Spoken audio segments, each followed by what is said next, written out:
A Gênese, de Allan Kardec. Capítulo 5. Antigos e modernos sistemas do mundo. 1. A primeira ideia que os homens formaram da Terra, do movimento dos astros e da constituição do universo, há de, a princípio, ter se baseado unicamente no que os sentidos percebiam.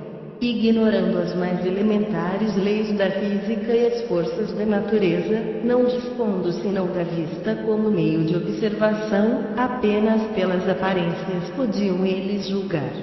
Vendo o sol aparecer pela manhã, de um lado do horizonte, e desaparecer, à tarde, do lado oposto, concluíram naturalmente que ele girava em torno da Terra, conservando-se esta imóvel. Se lhes dissessem então que o contrário é o que se dá, responderiam não ser possível tal coisa, objetando: vemos que o sol muda de lugar e não sentimos que a terra se mexa. 2. A pequena extensão das viagens, que naquela época raramente iam além dos limites da tribo ou do vale, não permitia se comprovasse a esfericidade da terra. Como, ao demais, haviam de supor que a Terra fosse uma bola? Os seres, em tal caso, somente no ponto mais elevado poderiam manter-se, supondo habitada em toda a superfície. Como viveriam eles no hemisfério oposto, com a cabeça para baixo e os pés para cima? Ainda menos possível houvera parecido isso com o movimento de rotação.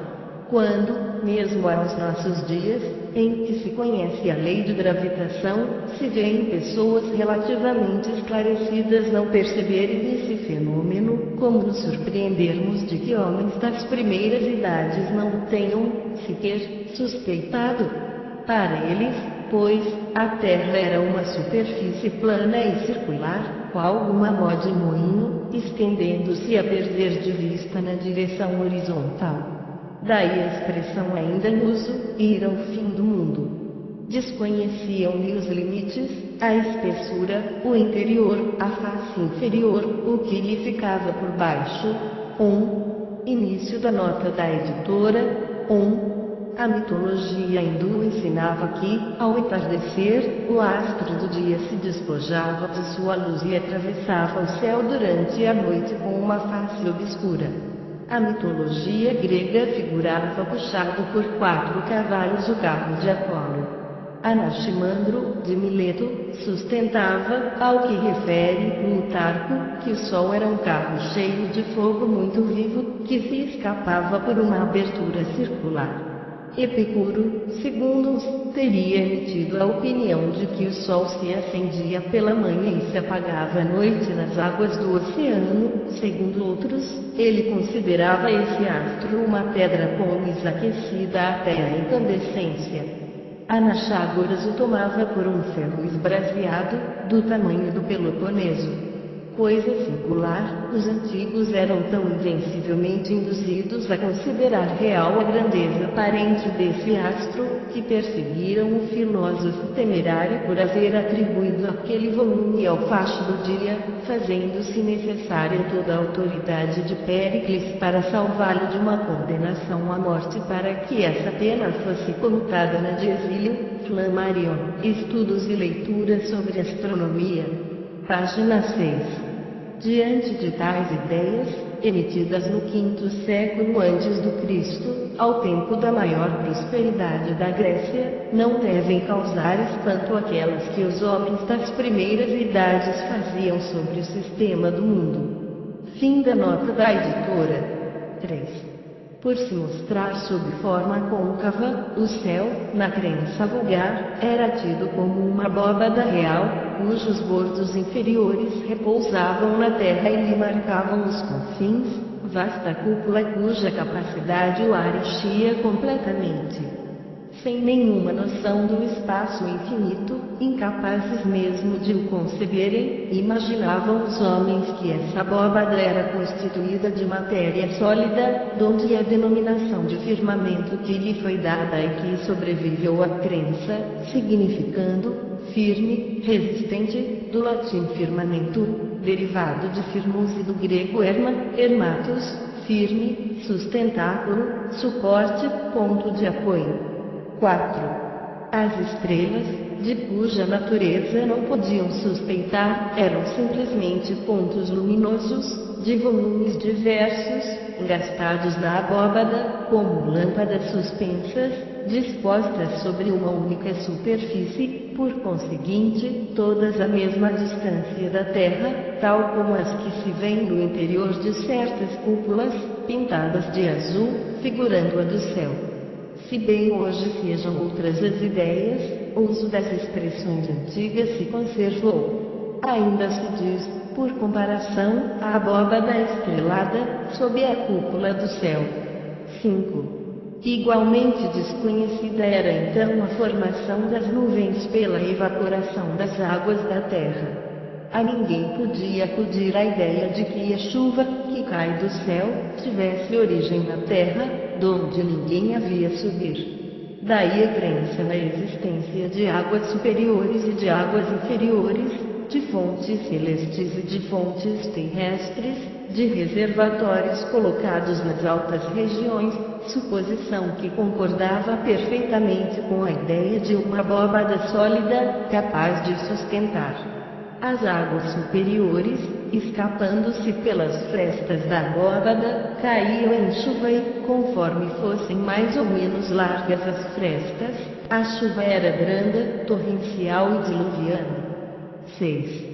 A ignorância completa do conjunto do universo e das leis que o regem, da natureza, da constituição e da destinação dos astros, que, aliás, pareciam tão pequenos, comparativamente à Terra, fez necessariamente fosse esta considerada como a coisa principal, o fim único da criação, os astros como acessórios, exclusivamente criados em intenção dos seus habitantes.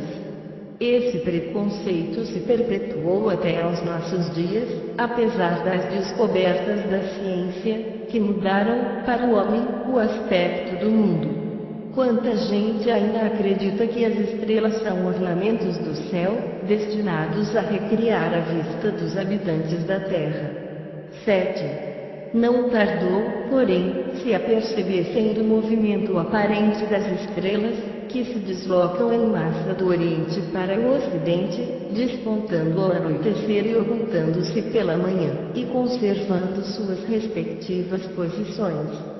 Semelhante observação, contudo, não teve, durante longo tempo, outra consequência que não fosse a de confirmar a ideia de uma abóbada sólida, a arrastar consigo as estrelas, no seu movimento de rotação. Essas ideias primárias, simplistas, constituíram, no curso de largos períodos seculares, o fundo das crenças religiosas e serviram de base a todas as cosmogonias antigas. 8. Mais tarde, pela direção do movimento das estrelas e pelo periódico retorno delas, na mesma ordem, percebeu-se que a abóbada celeste não podia ser apenas uma semi-esfera posta sobre a Terra, mas uma esfera inteira, oca, em cujo centro se achava a Terra, sempre chata, ou, quando muito, convexa e habitada somente na superfície superior. Já era um progresso. Mas, qual o suporte da Terra? Fora inútil mencionar todas as suposições ridículas, geradas pela imaginação, desde a dos indianos, que a diziam suportada por 4 elefantes brancos, pousados estes sobre as asas de um imenso abutre. Os mais sensatos confessavam que nada sabiam a respeito. 9. Entretanto, uma opinião geralmente espalhada nas teogonias pagãs situava nos lugares baixos, ou, por outra, nas profundezas da terra, ou debaixo desta, não sabia bem, a morada dos réprobos, chamada inferno, isto é, lugares inferiores, e nos lugares altos, além da região das estrelas, a morada dos bem-aventurados. A palavra inferno se conservou até aos nossos dias, se bem haja perdido a significação etimológica, desde que a geologia retirou das entranhas da Terra o lugar dos suplícios eternos e a astronomia demonstrou que no espaço infinito não há baixo nem alto. 10. Sob o céu puro da Caldeia, da Índia e do Egito, berço das mais antigas civilizações, o movimento dos astros foi observado com tanta exatidão, quanto permitia a falta de instrumentos especiais. Notou-se, primeiramente, que certas estrelas tinham um movimento próprio, independente da mesma, o que não consentia a suposição de que se achassem presas à abóbada. Chamaram-lhes estrelas errantes ou planetas, para distingui-las das estrelas fixas. Calcularam-se-lhes os movimentos e os retornos periódicos. No movimento diurno da esfera estrelada, foi notada a imobilidade da estrela polar, em cujo derredor as outras descreviam, em 24 horas, círculos oblíquos paralelos, uns maiores, outros menores, conforme a distância em que se encontravam da estrela central. Foi o primeiro passo para o conhecimento da obliquidade do eixo do mundo. Viagens mais longas deram lugar a que se observasse a diferença dos aspectos do céu, segundo as latitudes e as estações. A verificação de que a elevação da estrela polar acima do horizonte variava com a latitude, abriu caminho para a percepção da redondeza da Terra. Foi assim que, pouco a pouco, chegaram a fazer uma ideia mais exata do sistema do mundo. Pelo ano 600 antes de Jesus Cristo, Tales, de Mileto, Ásia Menor, descobriu a esfericidade da Terra, a obliquidade da eclíptica e a causa dos eclipses. Um século depois, Pitágoras, de Samos, descobre o movimento diurno da Terra, sobre o próprio eixo, seu movimento anual em torno do Sol incorpora os planetas e os cometas ao sistema solar. Hiparco, de Alexandria, Egito, 160 anos antes de Jesus Cristo, inventa o astrolábio, calcula e prediz os eclipses, observa as manchas do Sol, determina o ano trópico, a duração das revoluções da Lua. Embora preciosíssimas para o progresso da ciência, essas descobertas levaram perto de 2000 anos a se popularizarem. Não dispondo então senão de raros manuscritos para se propagarem, as ideias novas permaneciam como patrimônio de alguns filósofos, que as ensinavam a discípulos privilegiados. As massas, que ninguém cuidava de esclarecer, nenhum proveito tiravam delas e continuavam a nutrir-se das velhas crenças. 11.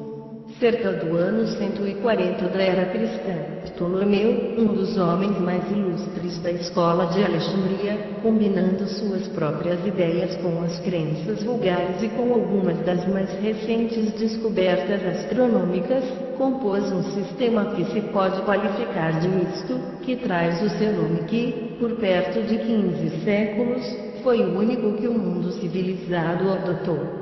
Segundo o sistema de Ptolomeu, a Terra é uma esfera posta no centro do universo e composta de 4 elementos: terra, água, ar e fogo. Essa primeira região, dita elementar.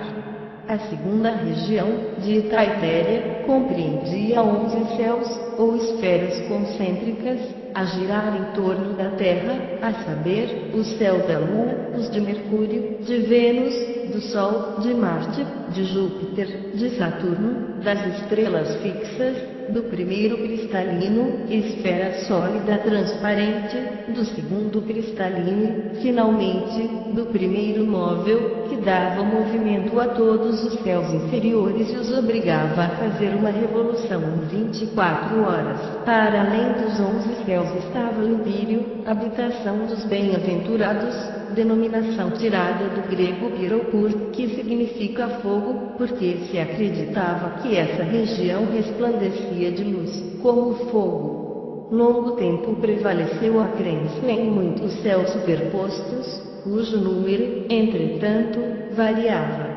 O sétimo era geralmente tido como mais elevado, donde a expressão, ser arrebatado ao sétimo céu. São Paulo disse que fora elevado ao terceiro céu. Afora o movimento comum, os astros, segundo Ptolomeu, tinham movimentos próprios, mais ou menos dilatados, conforme a distância em que se achavam no centro. As estrelas fixas faziam uma revolução em 25.816 anos, avaliação esta que denota conhecimento da precessão dos equinócios, que se realiza em 25.868 anos. 12. No começo do século XVI, Copérnico, astrônomo célebre, nascido em Tournai, Prússia, no ano de 1472 e morto no de 1543, reconsiderou as ideias de Pitágoras e concebeu um sistema que, confirmado todos os dias por novas observações, teve acolhimento favorável e não tardou a desbancar o de Ptolomeu.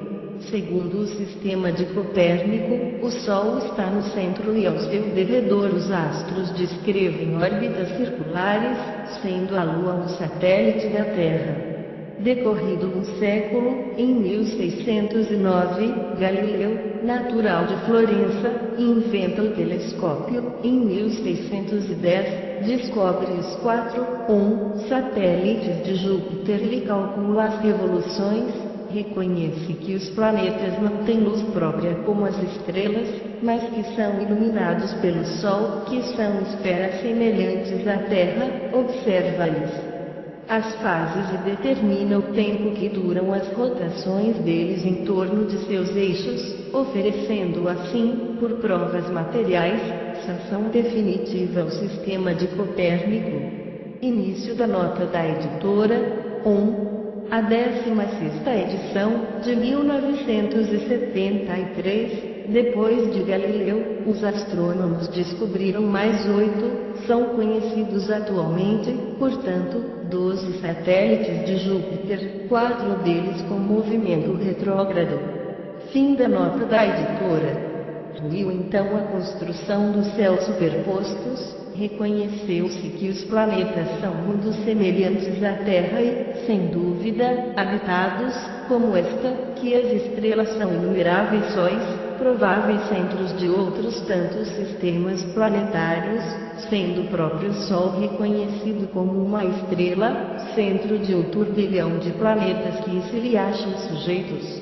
As estrelas deixaram de estar confinadas numa zona da esfera celeste, para estarem irregularmente disseminadas pelo espaço sem limites, encontrando-se a distâncias incomensuráveis umas das outras as que parecem tocar-se, sendo as aparentemente menores as mais afastadas de nós e as maiores as que nos estão mais perto, porém, ainda assim, há centenas de bilhões de léguas.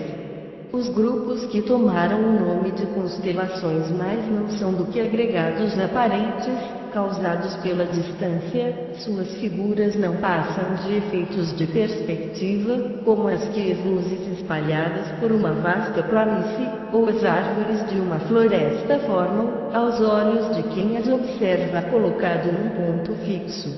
Na realidade, porém, tais agrupamentos não existem. Se nos pudéssemos transportar para a reunião de dessas constelações, à medida que nos aproximássemos dela, a sua forma se desmancharia e novos grupos se nos desenhariam à vista. Ora, não existindo esses agrupamentos senão na aparência, é ilusória a significação que uma supersticiosa crença vulgar lhe atribui e somente na imaginação pode existir. Para se distinguirem as constelações, deram-se-lhes nomes como estes: Leão, Touro, Gêmeos, Virgem, Balança, Capricórnio, Câncer, Órion, Hércules, Grande Ursa, o carro de David, Pequena Ursa, Lira, etc. E, para representá-las, atribuíram-se-lhes as formas que esses nomes lembram, fantasiosas em sua maioria e, em nenhum caso, guardando qualquer relação com os grupos de estrelas assim chamados. Fora, pois, inútil procurar no céu tais formas. A crença na influência das constelações, sobretudo das que constituem os 12 signos do zodíaco, proveio da ideia ligada aos nomes que elas trazem.